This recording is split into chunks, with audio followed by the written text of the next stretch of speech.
I tell you what, there's nothing more exciting than a new hat. Now let's get started with the video.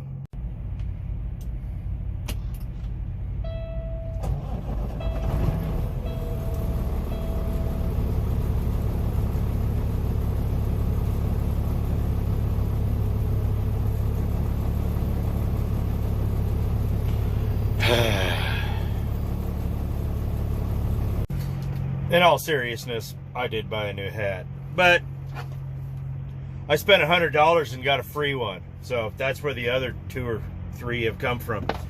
Anyhow,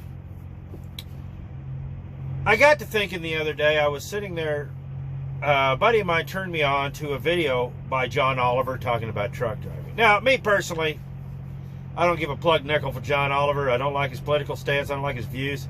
He doesn't seem like somebody you could really talk to, but who am I?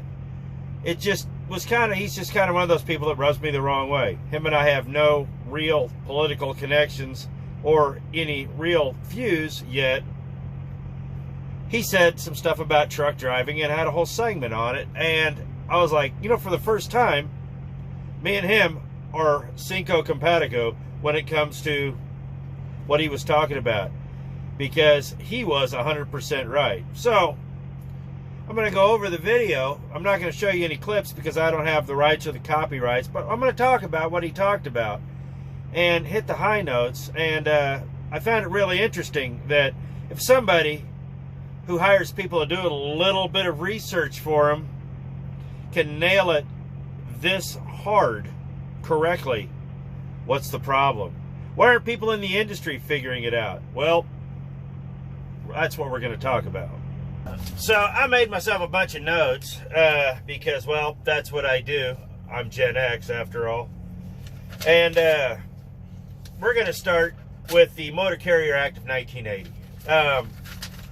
That's kind of where it starts with the legislation and all that.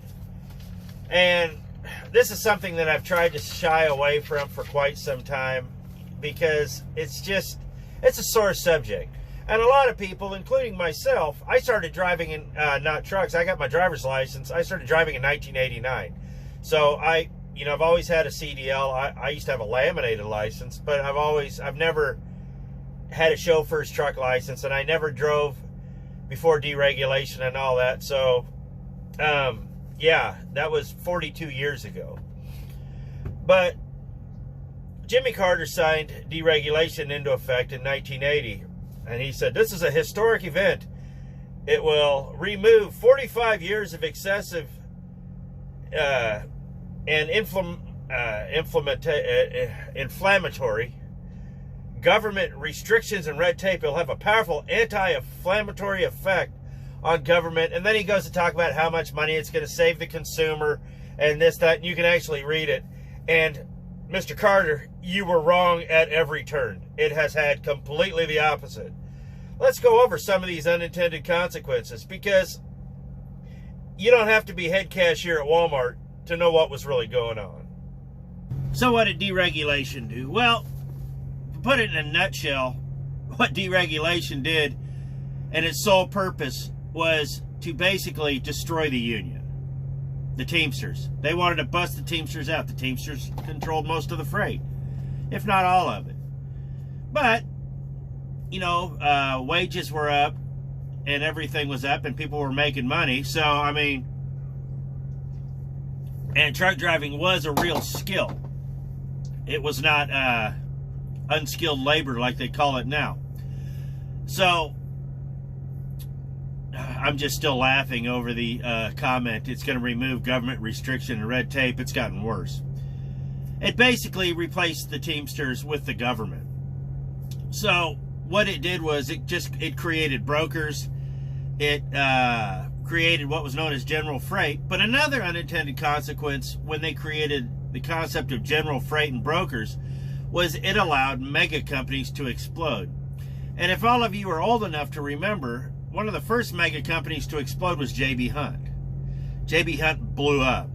But it was shortly followed by companies like U.S. Express, and Swift blew up, Schneider blew up. You know, the companies that we have now. And they started off way back in the day with just a few trucks, fast trucks, this, that, and the other thing, and then they saw what was happening, they jumped on it, and then it blew up. But basically, it was taking money from these guys over here and giving it to these guys over here. Do I sound like a conspiracy theorist? Yes. But it broke the union. And you're never going to convince me otherwise that wasn't pretty much its sole purpose. But I digress. Let's move on. Truthfully, we could probably do a whole thing on the Motor Carrier Act of 1980 and the history and all that. I don't feel like arguing with this many people. So, one of the things they were talking about is how these companies are using a lot of unsavory business practices, and the drivers are taking the brunt of it. We are forced to work erratic hours and within rigid rules, and we're not getting paid for a lot of things. And a lot of these drivers here are being misclassified as independent contractors. Now, there's been a few lawsuits on that, and that's true. A lot of them are. They're independent contractors, but they have no choice to leave the company they're at. They have no say on the freight they haul. They have no say on where they fuel up. They have no say on where they get their trucks, and yeah. So basically, they're an independent contractor, but they're just getting pimped. So a lot of the problems that they were talking about, though, had to come down to it wasn't about recruiting, it was about retention. And they found companies that had rollover rates of almost 300%. I know this to be true. I worked at a company, my last company had a rollover rate of 175%. You're like, how can that be? 100% is 100%. I said, yeah. You got one truck, you're hiring 3 people to fill that one truck because 2 of them are going to wash out. That's the way it works. So they're burning through people faster than they can replace them, and they're not concentrating on any kind of retention. So they don't care. They care about moving the trailer. They don't care who drives the truck. That's a recipe for disaster. And that's why they want 18-year-olds to drive. I've already talked about that. But then they started talking about how wages are down 50% in real terms, and then there's miles versus hours. And that's where it got kind of interesting. I've said before that if a truck sits, it doesn't matter who owns the truck, especially even whether it's a Swift truck, a Schneider truck, or an actual true independent contractor, that truck is getting paid to sit. Nobody lets their equipment sit around for free. I don't care. You can argue with me all you want. Detention is being paid somewhere. Does the driver see it? As a company driver, almost 100% of the time, absolutely not. Almost. Now, there are a few companies out there that will give their drivers a few bucks here and there. But it's not uncommon to sit there at a place, especially after COVID. They got no restroom, no lounge, no vending machines, no nothing. The only place you can use the restroom is either the bottle in your truck, which they talked about, or that porta-john that's way over there that might get serviced every 3 to 5 days if you're lucky. And it's not serviced by the people you're delivering. It's serviced by an outside contractor. These people don't care. They just don't want you in the building. And they've been trying to keep us out of the building for years. And with COVID, they finally got their way. But so when you're sitting in the dock for hours and not getting paid for it, just like they said on the video, that's wrong. And drivers, I don't care who you are, you need to be getting paid to sit, because if you're delivering a load and these lumping services that they hire, are taking hours and hours and hours to load or unload, that's not on you, man. You were here when you were supposed to be. You're doing exactly what you're supposed to be doing, and it's work related. You should get paid for it. Now, they had a video, and it was from a meat hauling company out of South Sioux City, Nebraska. I'm not going to tell you their name because I don't want to get sued. But CBS did an expose, and they actually showed a clip. The guy calling his dispatch and recording what they were saying. He says, I'm tired. You know, we work erratic hours. He says, I'm tired. You've had me up all day, and now you want me to drive all night. He says, no. He says, I need to go to sleep. And they basically tore him a new keister for, you know. And, you know, people are like, well, he should have slept during the day. Well, I'll tell you what, if you've been a truck driver, sometimes you sleep all morning, and then they have you doing piddly stuff all day while you're trying to get loaded because you're not allowed to go to sleep. Like every 35 or 40 minutes, you've got something you need to be doing that's work-related that most likely you're not getting paid for. And then suddenly by the time you finally get a chance to lay down, it's time to go. Wait a minute. You had me working all day off the clock that I'm not getting paid for, and now you want me to drive all night. Thankfully, I work for a company that doesn't require that because I work for good people.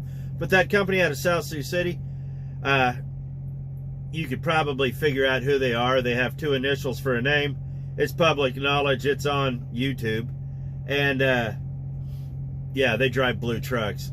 And from what I've understood, I've never had any inkling to ever want to work for them. But that's just my personal preference. But, you know, I've dealt with dispatchers like that at former jobs. This isn't a joke. That wasn't made up for television. I've been told that. You just need to go. I was like, you screwed with me for 7 hours this afternoon when I could have been sleeping, and now you're telling me I got to drive all night? No. No, when it's time to go to bed or it's time to sleep, it's time to sleep. You can't expect a guy to turn it on and off whenever he feels like it, especially when he slept 8 hours the night before, and then you're telling him that he needs to just go back to bed. Human beings don't work that way. Back in the old days, before they changed the rules, when you could still do a 4-hour sleeper berth, back when it was 10, 8, and 15, about 2:30, 3 o'clock, you used to be able to go down and you could stop outside a city and you'd see a bunch of trucks pulled over. And guys would be sleeping. It'd start about 2:30, 3 o'clock. Guys, there'd be just trucks would be pulled over on the side of the road. They'd be pulled over in the truck stops. And what they were doing was utilizing the sleeper berth, taking a 4-hour break, letting rush hour go. They'd get up about 6, 6:30 and bust through the city. And it didn't hurt their clock because they got where they were going. They had the flexibility to do what they needed to do. And that's why you used to never see trucks in rush hour, because a lot of these road drivers knew when rush hour starts, I'm just going to stop, I'm going to take a 4-hour break, and I'm going to let traffic thin out, and then I'm going to go. That was a very common thing back in the day. A lot of guys did it. So, but now, with the rigid rules and there's no flexibility, you don't see people doing that anymore, which is kind of sad because that's something that needs to happen. You can't stop. There's nothing in the rules that will allow that now. So you're basically killing your clock, you know, blowing an extra hour each day trying to make it through rush hour. You know, you know, you ought to be in rush hour in Chicago. It's like I told somebody, I said, in Chicago, you got to make it through before 6:30 in the morning. I said, because at 6:29, there'll be nobody out. At 6:31, it'll be bumper to bumper. I've never figured it out. It's like these people just grow out of the road. It's just whoop, and they're there. Never quite figured that out, but that seems to be the way it works. So usually about 6 o'clock, I'm doing 80 miles an hour through Chicago. But don't tell the DOT that. So let's go on to the next thing. Now, part of what I just barely hit upon that earlier was they talked about independent contractors and how they're being misrepresented. Now, what these companies are doing is legal. They have teams of lawyers set up to put these leases up. But I've talked to enough guys. In fact, I talked to a buddy of mine the other night about his lease, because he's leasing a truck. And I said, were you allowed to take the lease out? No. He said, were you allowed to this? And were you given a copy? No, no, no. They wanted me to sign it. And he says, I'm only a day and a half into orientation. And they're like, have you signed your lease yet? Have you signed your lease yet? He's like, no, I'm trying to. And when I said, you know, I need to do this part, he said they actually went and copied out those pages, but just the parts he was asking about. And that kind of would have raised a red flag. Well, why don't you just give me a copy of the lease? They don't want those copies leaving the building. My last company was like that. I've been trying to get copies of leases so I could go over them. And they were talking about this the other day on Facebook, and they're like, well, you know, we need lawyers to sit there and look at this. Somebody volunteer their time. And I said, look, it would take a lawyer 2 weeks to go through that lease, line by line. Literally. It would take him a couple of weeks. He'd have to go through all of it. And then he'd have to, you know, figure out where the pitfalls lay. It takes you 2 weeks to go through that lease, but they're expecting you to sign that lease in 20 minutes. And the problem that we're having with the term independent contractor is that you're basically, at this point, just like with FedEx, you're an employee who's paying all the bills. You got it on your truck. You're wearing their swag. You're wearing their hat. You're doing their bidding. You're their only customer. You own the truck, but they own you. That's not an independent contractor. Okay, so maybe I had to, by sheer definition, I guess they could classify it very loosely legally as being an independent contractor, but we all know it's not. You're renting a job. You have no freedom of movement. You can't take that truck anywhere. You can't. I've already talked about this in my other videos. I'm not going to go too far into that. But that's kind of been what I'm getting at, you know.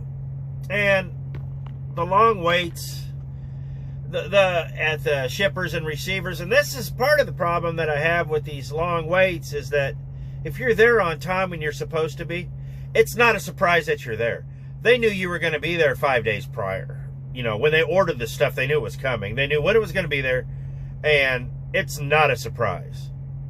So why is it my responsibility to wait for you to get yourself together? Furthermore, why is it my responsibility to pay you to take it off my truck and then pay you to break it down? If you wanted it broke down that way, you should have ordered it that way. But that's a you problem, not a me problem. And I don't see why a driver should have to pay 4, 5, 6, 7. I've paid, one guy, what did I end up paying him total for 2 stops? The guy owned both stops. I paid him over $2,100 for loading and unloading. It was ridiculous. Now, don't get me wrong. It didn't come out of my pocket, thankfully. It was all billed back to the customer and then ultimately billed back to the consumer. But what it is a tax dodge. But they've created a whole cottage industry of lumping services. Because just like with truck drivers, these companies don't want the workman's comp and they don't want the hassle of unloading the truck. They're going to hire a service to come in, break it down, and have everything ready, and then one of their guys will come in and sign off on it. It's all fine and dandy. But when did it become my responsibility to pay for it? It's not. I don't think I should have to. But that's one of the problems that we're dealing with now. Lumping services are scams. They're a bigger scam than white bread. So they are one of those things that just really need to go, because it's just a garbage industry full of day labor and useless people, and it's mostly cash. So I mean, it's a scam and a scam. So now pay was brought up.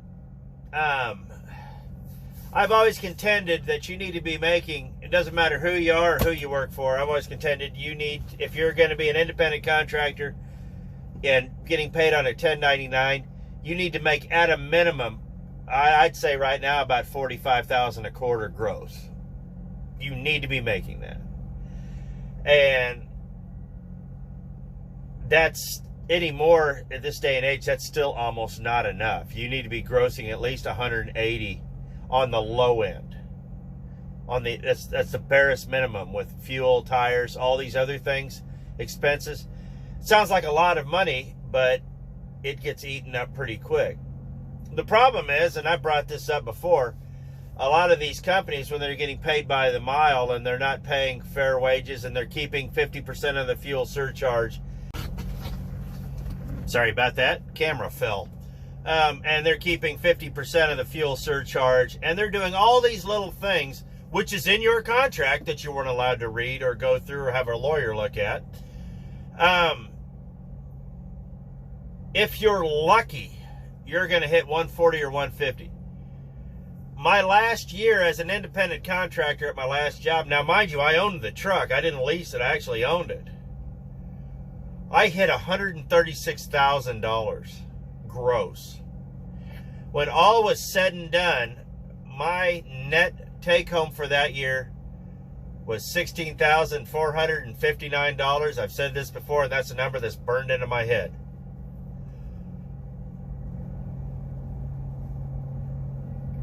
Drivers are not getting paid what they need to be getting paid.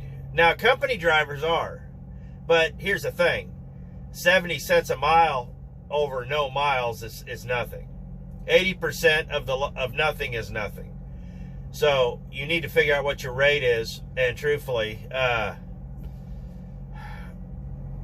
I talk about this in other videos, but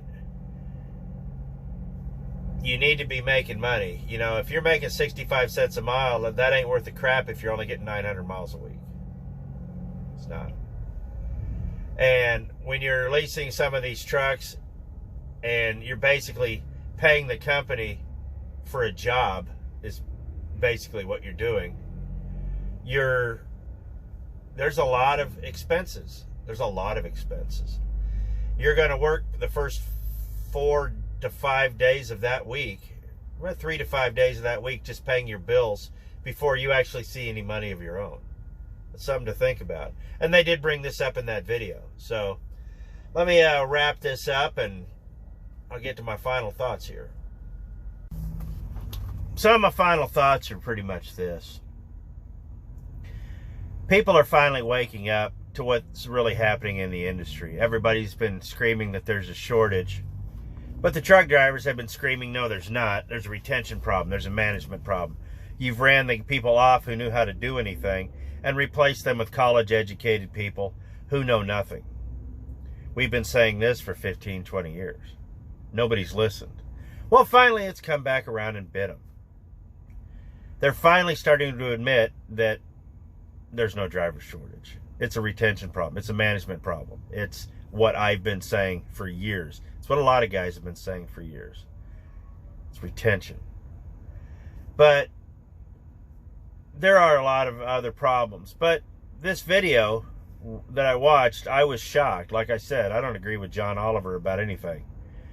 I think he's a little pompous and arrogant and a little, you know, but that's just my own personal thoughts. But lately, I've been agreeing with a lot of people I don't usually agree with, because if they're figuring it out, that means that these people are thinking. And whoever did his research knew what they were doing, because it was spot on. And I encourage everybody to watch it, whether you like the guy or not, because it was right. And the only way we're going to change this industry is if we all do it together. It's going to take everybody. It's going to take professionalism. It's going to take people coming together. People who wouldn't normally do that. Will it ever happen in this industry? I don't know. When they busted the Teamsters out, they busted pretty much the leadership of the independent out. The independent truck drivers have no leadership. Oh, you could say OIDA, but I've been real dissatisfied with them. I mean, I keep thinking I might join them, but then when I really look into them, it just seems like they're just another lobby group taking my money. So I don't know what to think of that. So, yeah, I had to take a break there. Red called. She's over at Bargain Bins there, and they're an Amazon closeout store to where all the returns get palletized and they sell it by, I don't know, like by weight or something, and then they just dump all the stuff out, and it's like a feeding frenzy. And she found me a pair of boots, a set of nut busters, and those are tools. Yeah. And all sorts. It's just all of Amazon returns come here. It's kind of a funny deal, but it's like the trailer park feeding frenzy lets out, and it's every man for himself. It's quite fascinating, and it would be a really neat psychological study if you were into that. But I digress. Now that, I guess just part of with what this video is I'm happy to see, like I said, that people are waking up to the problems. But where do we go from here? I think as drivers, at your first job, if you truly hate it, but you want to drive, stick it out, and you'll find where you need to be. You know, take your time. There's no easy way to do this. There's no easy way into truck ownership, like I've said. But the important thing is that your situation you're in isn't forever. But as I've said before, is we need leadership, we need mentorship, and that's the one thing we're lacking out here. There's no leadership, there's no mentorship, there's no figurehead, there's no Jimmy Hoffa out here anymore. There's, there's no direction this industry's going except that way. So what are we going to do about it? We've all got to figure out a way to stick together and do it. And we hear all this crap all the time, but I don't have an answer. But whatever the answer is, it's going to take all of us to do it. So I highly encourage you to watch that video. John Oliver Trucks, it was one of his weekend review kind of things, and the guy sent it to me, and I was shocked. I agreed with everything he said on there. So when me and a very liberal Democrat are agreeing on something, I think there's a lot of common ground that can be found. So hey, I appreciate it. Thanks for watching, and we'll see you next video.